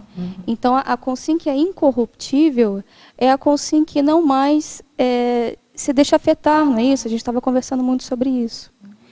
Então, como é que você faz isso? A Rosa falou sobre um binômio muito interessante, né? O auto-imperdoamento e o hétero-perdoamento. Então, você passa a respeitar a postura das outras pessoas, porque, no fim das contas, é só elas que podem se modificar. Você não pode fazer essa virada evolutiva por elas. Você pode ajudar, você pode assistir. Mas isso é um trabalho que elas vão ter que fazer em determinado momento que elas vão estar dispostas para isso. O que você pode fazer na atual situação, né, é você se posicionar de forma a ser incorruptível. Então, quais são posturas do seu dia a dia, né, falando aqui para todos nós, que você, de alguma forma, tem posturas corruptas, não é isso? Então, olha, você checa bem o troco? Quando a pessoa passa um troco a mais a você devolve o troco em excesso? Não é isso? Você, fila do banco, você fica lá no seu lugar, na fila do banco? Você, de alguma forma, bula isso? Teve aquele caso engraçado de Goiânia, né, que eu sou de Goiânia, eu contava aquela moça, aquela funcionária fantasma que bateu o ponto, e aí a jornalista foi atrás dela, né? Senhora, nós vimos você bater o ponto, a senhora saiu correndo, né? Então, tem várias piadas na internet com relação a isso. Então, isso é uma postura óbvia, né, de corrupção. Então, em vez da gente ficar muito focando no outro, porque o político, porque eu falando de tal, ninguém presta para nada, tudo bem, mas o que você está fazendo com os seus exemplos para passar a ser bons exemplos para os outros, né? O que você está fazendo com relação a isso? Porque o que você realmente pode fazer de mudança é dentro de você mesmo. A manutenção da incorruptibilidade no meio de corruptibilidade vai depender de muita autoconscientização multidimensional. Não tem outro jeito, né? Responsabilidade evolutiva. E, de novo, né, Rosa, prestar atenção nas nuances, que às vezes a gente é de uma forma muito sutil corrupto e não está percebendo. Então, presta atenção até nesses aspectos. A professora Estela, quando algum fato da projeção materializa no intrafísico, é efeito da energia e vibração pensênica? Pode repetir, Rosa? Não entendi a pergunta. Quando algum fato da projeção, deve ser parafato, alguma vivência que ela teve no extrafísico, ok, materializa no intrafísico, é efeito da energia e vibração pensênica? Porque está muito impreciso o que ela está falando. Né? Talvez eu esteja perguntando sobre pré-cognição. Então, eu penso que seja pré-cognição, então não é materialização, é pré-cognição, né? Se você estiver perguntando com relação a um parafato que você vivenciou no extrafísico acontecer no intrafísico, né? Então, esse é um parafenômeno que é chamado de pré-cognição ou premonição. Então, muitas vezes, você, quando está fora do corpo, você tem mais facilidade para acessar esse tipo de informação. Então, fica aí uma proposta de estudo para você sobre pré-cognição. Na parafatologia, página 2, penúltima linha, poderia aprofundar a ignorância quanto às sincronicidades. Eu ia falar que isso também é um tipo de sincronicidade, né, de você ver lá e ver aqui. Mas aí vem a pergunta seguinte: a ignorância quanto às sincronicidades. Será a banalização, a falta de atenção plena, pode aprofundar? Eu vou ler de novo, porque eu acabei parando aqui para comentar. A penúltima linha, na página 2 da parafatologia. Poderia aprofundar a ignorância quanto às sincronicidades? Será a banalização, a falta de atenção plena, pode aprofundar? A banalização do parapsiquismo, né? Sim, a banalização do parapsiquismo é essa falta de atenção. Então, por você não ter essa atenção, você acaba banalizando, descartando impressões que você tem. Então, às vezes, o que as sincronicidades, né? As sincronicidades são diversos sinais, fatos que vão ocorrendo e você vai linkando um com o outro devido à sua maior atenção e observando que existe sincronicidades com esses eventos, né? Então, isso tem muito a ver, sim, com não banalizar, com estar cada vez mais atento com o que está à sua volta. Na fatologia, página 1, segunda linha, poderia ampliar a assertiva a falta da visão intermediária em prol da visão absolutista? Achou? Fatologia, página 2. Então, tem a ver com o conceito, né, do verbete. Você prioriza a visão dualista, absolutista, da certeza absoluta, e não para verificar outros pontos de vista, outras alternativas para essa sua interpretação.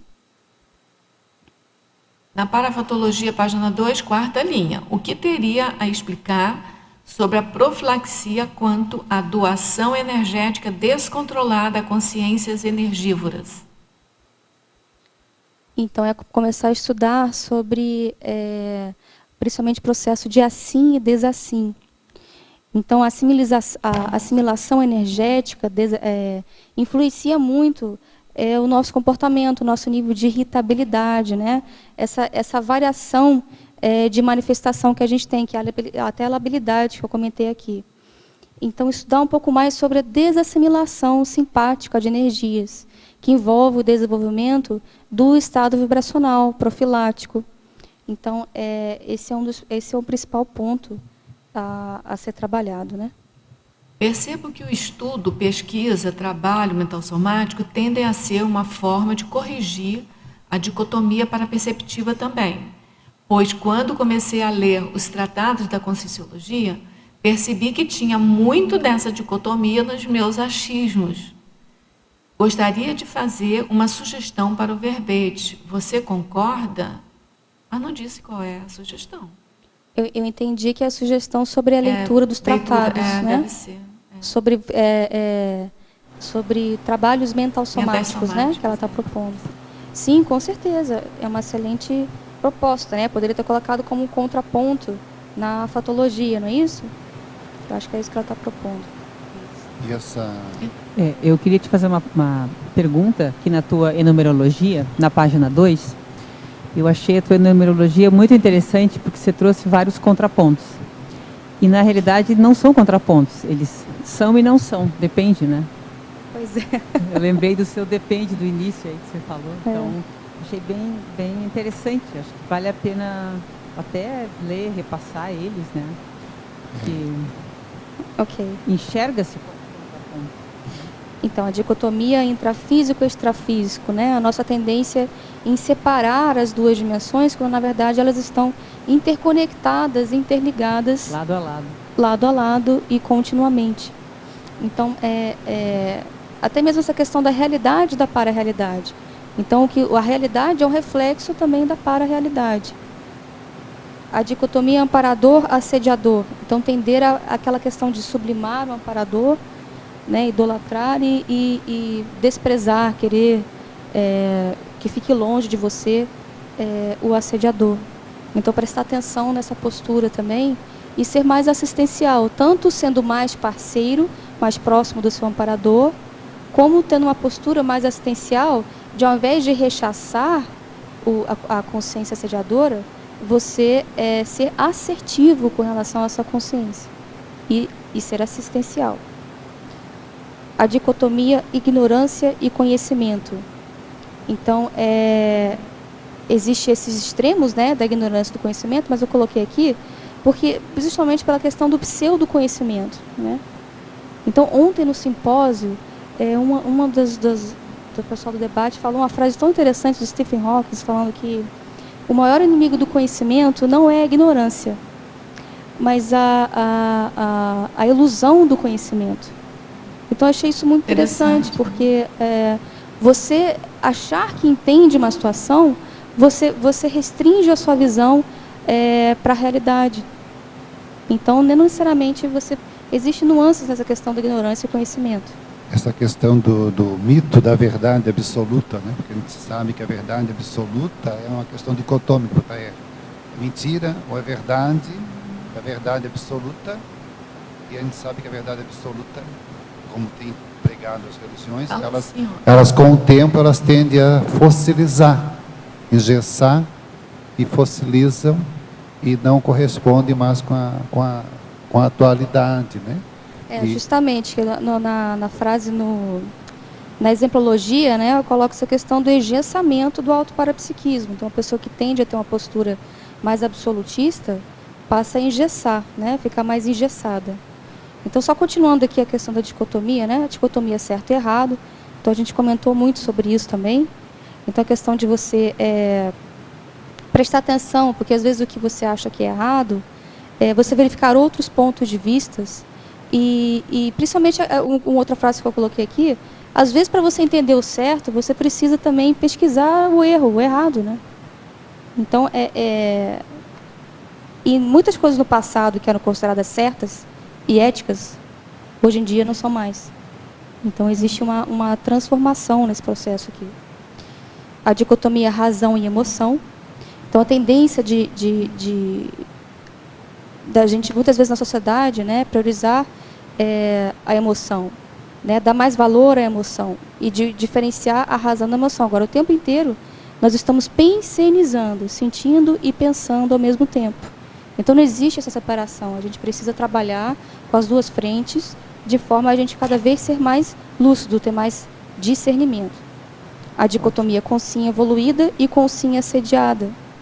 Então, olha, de novo separando essa questão da dramatização do assédio, né? Então, tem muito a ver com a dicotomia amparador e assediador, né? A dicotomia é bem mal, então a gente conversamos muito sobre isso. Eu lembrei, ontem eu conversava com uma pessoa, obrigada por ter esclarecido isso, e ela, uma pessoa muito boa de argumentação, e ela falava assim, eu perdi a oportunidade, eu devia ter, a pessoa que estava lá, eu encontrei em tal local, e a pessoa estava com muita fome, em vez de eu dar comida, eu devia ter conversado com ela, ter esclarecido que ela não devia estar nessa situação. Aí eu conversei com a pessoa e falei, olha, sua intenção é muito boa, mas não é bem por aí, né? A gente tem a questão da assistência e as inter-relações, elas vão mesmo por gradações. Às vezes a melhor assistência que você pode fazer naquele momento é ajudar, é dar comida mesmo, né? E depois, né? Com fome, então, é tudo gradação mesmo, né? Isso que você com traz. fome ninguém faz reflexão. Exato, né? Isso aí. Bem? Tem uma pergunta. E porque eu não desprezo assediador, não, mas eu também não ponho isso debaixo do braço, não. É só isso, porque às vezes a gente tem as pares experiências da gente, né? Porque que você começa a trazer aquilo para o seu campo e afiniza, né? Você não pode fazer, porque você fica assediado. Fica assediado? Uhum. Tem um princípio que diz assim, só põe em banca quem tem competência. Isso mesmo. Então, tem mega assediador que você não tem condição de desassediar, dependendo do teu nível evolutivo. Tanto que os mega assediadores mesmo da gente, principalmente a gente que fez curso intermissivo, o máximo que os amparadores conseguem segurar para não chegar, eles só chegam na gente depois que a gente já está limpando quando a gente o já básico, banca o processo. Não, era isso aí. Porque É senão o a gente não aguenta. princípio número 3 dela ali, né? A página 2, que ela colocou em Principiologia, né? O princípio na dúvida abstenha-se. Abstência. É, Isso Colocou mesmo. muito bem sobre... Agora, só também um ponto aqui para colocar um pouquinho mais de... Pimenta. Porque, veja bem, tudo bem, não colocar o assediador embaixo do braço. Agora, a ideia desse verbete também é fazer um convite para mim mesmo e para todos nós, de vez em quando rever essa sua postura com relação aos diferentes perfis de consciências dos nossos compassageiros evolutivos, não é isso? Porque até mesmo se a gente não rever isso, se a gente mantém uma postura mais engessada, né, sobre determinados perfis de consciência, isso também chama assédio. Sim, com certeza. Então a gente está falando um pouco sobre aquela questão da síndrome da ectopia afetiva, né? Então você acaba ficando com essas parcerias anticosmoéticas por causa desse engessamento de postura. Então, por isso que é importante sempre rever, mesmo você achando, peraí, não, mas né, assédio é assédio, assediador é assediador. Tudo bem, mas reveja a forma como você está observando essa situação. Qual é a sua influência nessa situação? O que você pode fazer para melhorar a situação? Agora, é muito relativo, só para complementar, é muito relativo essa coisa de botar o assediador embaixo do braço, porque ele já está embaixo do braço, né? isso Então, aí. é um pouco o que ela falou. Aí, por que ele está embaixo do meu braço? Aí tem que fazer uma autorreflexão e mudar a postura íntima. E o melhor mesmo, Não, na e a verdade... reciclagem, né? Não é só autorreflexão, Fazer não. reciclagem, Se eu não porque- fizer a reciclagem, fazer autorreflexão sem fazer reciclagem, eu vou manter meu padrão. Isso. E aí eu vou manter ali Não. vamos falar um nome bem forte, a carniça. Se você não só tirar as moscas Não e deixar adianta ela, nada. não adianta, ela vai voltar. Agora é o seguinte, a gente vai fazer aqui um raciocínio dicotômico, né? Você faz uma reciclagem de duas uma. Ou o assediador entende o que você está fazendo e vai se modificando aos poucos também, ou então ele não aguenta com você e vai embora, mas aí é o tempo dele. Claro. Certo, mas você fez o seu papel, que foi fazer a reciclagem. Agora, como a gente aqui não está fazendo o raciocínio dicotômico, devem ter outras saídas que a gente não está falando aqui. Mas, pelo menos, essas duas a gente sabe que tem. E interessante, Rosa, é eu ter lucidez do que eu estou fazendo também. É eu ter esse nível também. Agora, essa coisa de Autolucidez. não pôr banca quem não tem competência, Isso. é no sentido assim, olha, de não estar com você não botou embaixo do braço ainda, né? Então não vai provocar, não vai em lugar que Isso. você não tem competência Claro. para aguentar, entendeu? Nós- Não vai fazer determinado tipo de trabalho assistencial. Nós vivemos uma Você não simbiose, pode, né? Uma entendeu? simbiose com o assediador através do autoassédio. É isso que eu estou entendendo, né? O Uma assediador só fica simbiose com a gente por causa do através assédio, do da autoassédio. proximidade. Eu queria fazer uma proposta eu gosto de falar sobre isso, já falei isso outras vezes, mas isso casa perfeitamente com a tua defesa de verbete. É um exercício de abstração, né? Se a gente fosse abstrair a nossa forma, a nossa referência, nosso corpo físico, roupa, tudo que é forma, e ficássemos só no pensamento de realmente quem nós somos, a gente ia ver que o que sobra são os pensamentos, que é o que é a essência da pessoa, né? Então, às vezes, a gente se comporta muito de forma dicotômica, porque a pessoa está muito focada naquela forma, ela esquece o processo, e a gente volta no processo da reflexão, né? Ela esquece de pensar realmente quem que ela é, e é a questão da autopesquisa, né? Quem ela é mesmo como essência, como pessoa, valores, objetivos, tudo isso. O nosso Gente, corpo falta um todo ele é minuto dividido só. em Falta duas... um minuto só. Eu queria que a em duas verbetógrafa partes, fizesse né? um Ele é todo encerramento, dicotômico, em duas partes. A única coisa que não é dicotômica é a pienal, né? Que ela é por inteiro. O restante todo ele é dicotômico, né? Muita gente quer o androgenismo, o yin e o yang, o equilíbrio, né? Mas ele é todo dicotômico, duas partes. Aham. E a única peça é a pienal que ela não é. Então, a gente vai pedir para você dar uma palavra, assim, o que ficou para você do verbete, como é que foi, o que você queria falar sobre o seu verbete, a mensagem que você quer dar com o verbete, rápido, porque o nosso tempo está acabando. Okay. Então, eu gostaria de, primeiramente, agradecer a oportunidade e comentar que a questão do verbete, o que mais me trouxe foi esse aprendizado do quanto a gente precisa primeiro ser autocrítico, a gente fazer o autodiagnóstico antes de interpretar as realidades e as para-realidades. Então, isso é muito libertador. E é mais, esse desafio, ele é animador. Ao contrário de achar que desanima, falar, poxa, mas primeiro eu sempre tenho que, tem que ter esse trabalho de primeiro olhar o que está errado em mim, é o outro que está errado, não sou eu. Então, tem muita calma. Na verdade, assim, você se liberta de várias algemas que você mesmo coloca em você. Então, você fica mais aberto às coisas à sua volta. É muito animador, muito interessante. Olha, a gente agradece muito aqui a presença. A gente está aguardando outros verbetes seus, viu? 2 é um número bom, mas é pouco ainda para você. A gente gostou muito do debate, não foi? Então, a gente está aguardando novos verbetes. A gente agradece a participação de todos vocês, com as energias, com o debate, com as sugestões. A gente agradece com as sugestões, as energias, as perguntas dos teletertulianos também. A gente sempre convida, todos, relembra, porque acho que todos vocês sabem, mas a gente sempre relembra da importância de participarem conosco das tertúlias, que diariamente a gente tem tertúlia, de 12h30 a 2h30 da tarde. Então, é bem importante a presença de vocês aqui e a participação dos teletertulianos, porque são vocês, junto com o verbetógrafo do dia, que movimentam aqui o debate da gente, tá certo? Então, a gente aguarda vocês diariamente aqui. A gente agradece, parabeniza você novamente, parabeniza lá o Robson, do aniversariante do dia, e passamos, então, para os nossos comerciais aí. Obrigada. As pontuações da tertúlia de hoje são 18 assinaturas no livro de presença, 18 perguntas presenciais e 24 perguntas online. Amanhã teremos o verbete Interprisão Grupocármica, da especialidade Interprisiologia, e o verbetógrafo Malcolm Tafner.